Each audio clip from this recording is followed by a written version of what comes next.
महासारथी को नमन। साहित्यिक सचेतना के सभी साहित्य प्रेमियों, श्रोताओं और पाठकों को साहित्यिक सचेतना की ओर से रायसिंह मंडली द्वारा हार्दिक अभिनंदन।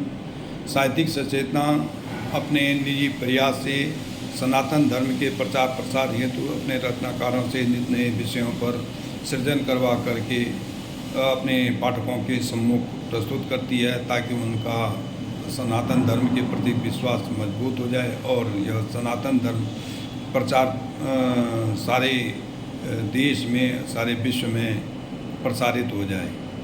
तो आज के विषय के अनुरूप प्रस्तुति लेकर उपस्थित हुआ हूँ। आज का विषय है मुक्तखोरी, जिसमें गद्य आलेख करना है। मुक्तखोरी 5 पातकों में से एक पातक है, जिसे हम श्रम रहित आय का साधन कह सकते हैं, कि जिसमें श्रम न करना पड़े और बिना श्रम के ही, बिना परिश्रम के ही आय जुट जाए। आज के युग में परिश्रम करना कोई नहीं चाहता है। सभी को उत्तम आय की आवश्यकता होती है। उत्तम आय चाहिए, अच्छे से अच्छी आय चाहिए, लेकिन परिश्रम न करना पड़े। इस कामना के कारण ही मुक्तखोरी का जन्म हुआ है, उदय हुआ है, और यह मुक्तखोरी आज की युग में बहुत ही प्रचलित ढंग से फल फूल रही है। तो मुक्तखोरी के कारक, अब यहाँ से सवाल ये पैदा होता है, क्यों मुक्तखोरी इतनी बढ़ती है। मुक्तखोरी के कारक यूँ तो आप समझ गए होंगे कि मुक्तखोरी का आशय है कि निःशुल्क आय, बिना परिश्रम के आय के साधन जुटाना, आय पे निर्भर करना, यानी दूसरे की आय को में काट करके अपने आय में रखना को ही मुक्तखोरी कहेंगे।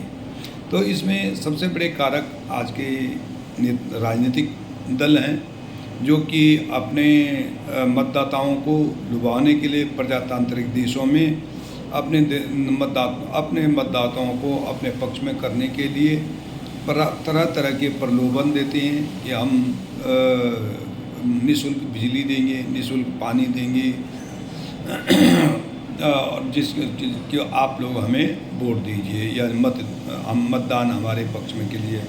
दूसरे फिर उसके देखते देखते प्रतिस्पर्धा में दूसरे कहते हैं हम सिलाई मशीन देंगे, लैपटॉप देंगे और बहुत सारी चीज़ें। कोई कहता है हम बेरोज़गारी भत्ता देंगे, पेंशन देंगे, बुढ़ापा पेंशन देंगे, या ऐसे ही कुछ बहुत सारी ऐसी चीज़ हैं जो मतदाताओं को लुभाने के लिए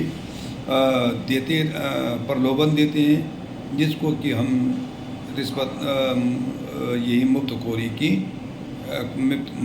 ही कह सकते हैं, जिससे कि आम जनजीवन, जो जनमानस है, वो निष्क्रिय हो जाता है, पंगु बन जाता है। दूसरा कारक है ठेकेदार के, जिसको संविदा कहते हैं।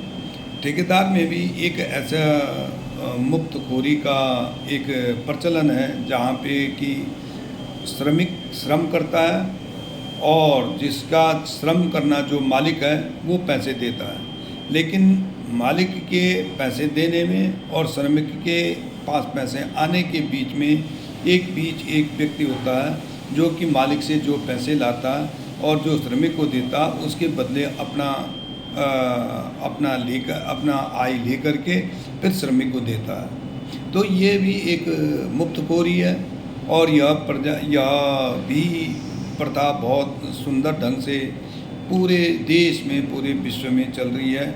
आज सरकार, राजकीय से लेकर के प्रशासनिक से लेकर जितने विनिर्माण कार्य हो रहे हैं, सब संविदा में चल रहे हैं, सभी ठेकेदारी में चल रहे हैं, और जितने भी इसमें मतलब प्राइवेट में भी हैं, मतलब निजी संस्थानों में, निजी कारखानों में, निजी स्कूलों में, या निजी बहुत सारी ऐसी जगह हैं जहाँ पे कि सब जगह जो है संविदा रखे हुए हैं, और जो कि ये जगह से उनको श्रम प्रदान करने के लिए श्रमिक देते हैं, और उनके बदले उनसे पैसे लेते हैं। तो ये भी एक मुफ्तखोरी का बहुत बड़ा उदाहरण है।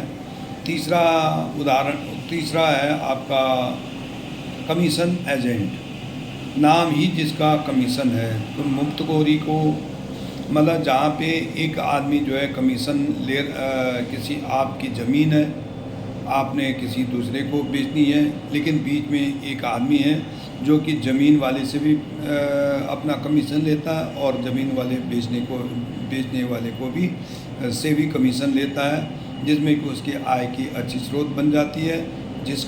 जिसका संपत्ति है और जिसने लेनी है वो दोनों ही उस एजेंट को जो है अपना कमीशन देते हैं।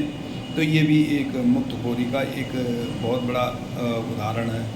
और चौथा है रिश्वत कह सकते हैं, घूस कह सकते हैं, या उसको फ्रीबीज, जिसको कि इंग्लिश में फ्रीबीज कह सकते हैं। क्या कहने का मतलब जो है कि आप जो है किसी कार्यालय में जाओ, किसी संगठन में जाओ, या किसी के पास भी अगर आपको अपना कार्य सिद्ध करना है तो उसके लिए आपको जो है रिश्वत या घूस देनी पड़ेगी, और जिसके कारण ही उनको तब जाके वो कार्य हो सकता है। तो इस प्रकार से हम कह सकते हैं कि जिस प्रकार से पहले हमारे एक सूक्ति, हमारे ग्रंथों सनातन धर्म में एक सूक्ति थी कि उद्यमेन ही सिद्ध्यन्ति कार्याणि न मनोरथे नई सुप्तस्य सिंहस्य परिवसन्ति मुखे मृगा, कि ये उद्यम करने से ही, परिश्रम करने से ही फल मिलते हैं।